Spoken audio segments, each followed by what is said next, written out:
Welcome to the Nevis Newscast for Tuesday, January 30th, 2024. I am Bronte Swanston Hendrickson. Premier the Honourable Mac Brantley on Tuesday, January 30th, provided an update on the Alexandra Hospital Expansion Project. This as the Premier hosted his first press conference for 2024, addressing matters pertaining to the island of Nevis. The necessary information that we were waiting for, the final quantity takeoffs, that those are now in hand. We have put together a local committee guided by our project management unit, and they are currently evaluating that information. And we convened an all parties meeting earlier this month, and I'm now told that we expect for the actual construction to resume in the first half of this year. And so I'm happy that the impediment that we had has now been removed, and that we expect now to be able to move forward with this critical project and to move forward with the construction to get us to a point of completion. And so I thank you for your patience. I know members of the press have kept asking, and members of the public, naturally. It is an important project, and it has been delayed. It has been delayed, in my humble opinion, for far too long. But we are now getting it back on track, and we expect that we will have that project completed in short order. So I'm happy to report that. Meantime, Premier the Honourable Mac Brantley commenced his Tuesday, January 30th press conference by offering condolences to the family of former Assistant Commissioner of Police Joseph Liburd. Let me extend our deepest condolences to the family of our former Assistant Commissioner Joseph Liburd. Mr. Liburd, who passed away, we are advised, on the 18th of January, is someone who is known to us all. His family is a well-known family, and he has served us as a nation, not just in Nevis, but the wider St. Kitts and Nevis, as our Assistant Commissioner of Police. He has served on the Electoral Commission.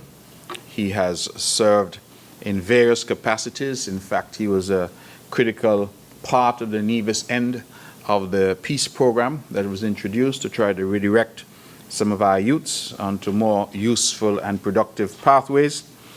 And we were aware that he was ailing, but certainly his passing came as a bit of a surprise. And so we certainly apologize to all in terms of if we have not correctly identified all of his contribution, but certainly as former Assistant Commissioner, we know that he has made a tremendous contribution. And so we reach out to his family members that survive him to extend our deepest condolences on his loss. And I'm fairly certain that in the fullness of time, we'll have an opportunity to engage and certainly to express our condolences more fully to the former Assistant Commissioner Joseph Liburd.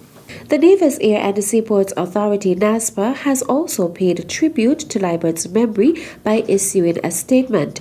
General Manager Oral Brandy notes that Liburd was appointed the 5th chairman of NASPA in June 2018, having served as a director on the authority's board for more than 10 years. He was very effective in communicating with the directors of the board and the general manager, with whom he worked well.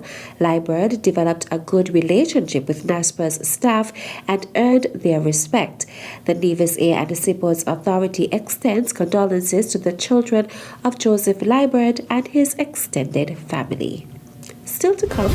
If the property passes inspection, then a certificate will be issued and also an information packet. The details after this break.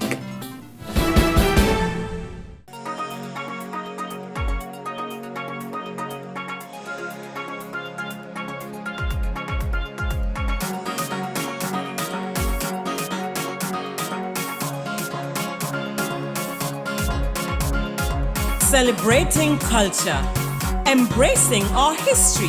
It's Culturama 50, July 25th to August 6th. It's the Caribbean's greatest summer line. See you there.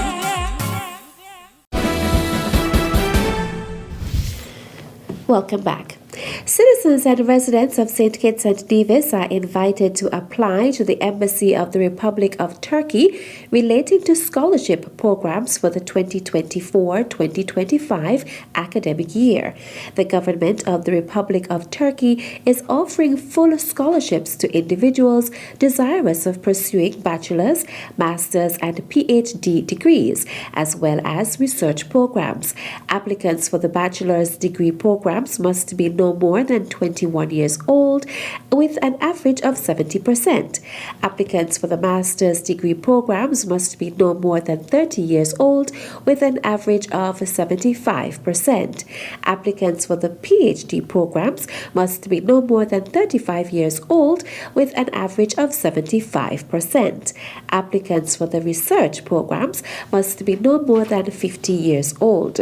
Students who wish to pursue health sciences, medicine, dentistry, and pharmacy must have an average percentage of 90, no matter the degree level. All Turkey scholarship recipients must undergo 1 year of language training prior to the commencement of their degree programs.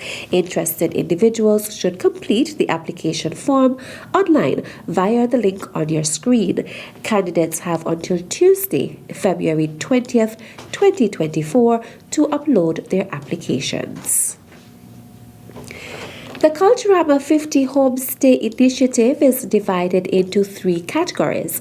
Permanent Secretary in the Ministry of Tourism, John Hanley, outlined the categories during the Culturama 50 press conference on January 25th at the Malcolm Gishad Recreational Park. The first category is the true Nivision experience, where persons will get the opportunity to rent a room in a real Nivision home, and they will be in a shared space with a real Nivision family. The second category is our apartments and guest houses, whereas our next category would be luxury Nivision homes and villas. Hanley also outlined the minimum requirements for the initiative.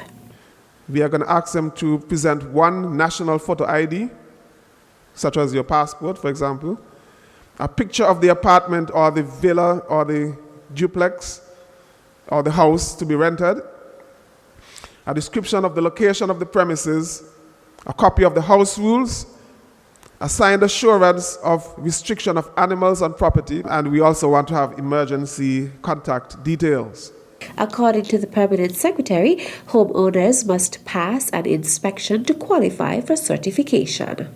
One is required to submit the basic documents and information, and once those are submitted to the Nevis Tourism Authority, a date will be agreed upon between the inspection team and the homeowner for inspection, and there will be a list of mandatory requirements provided to the homeowner.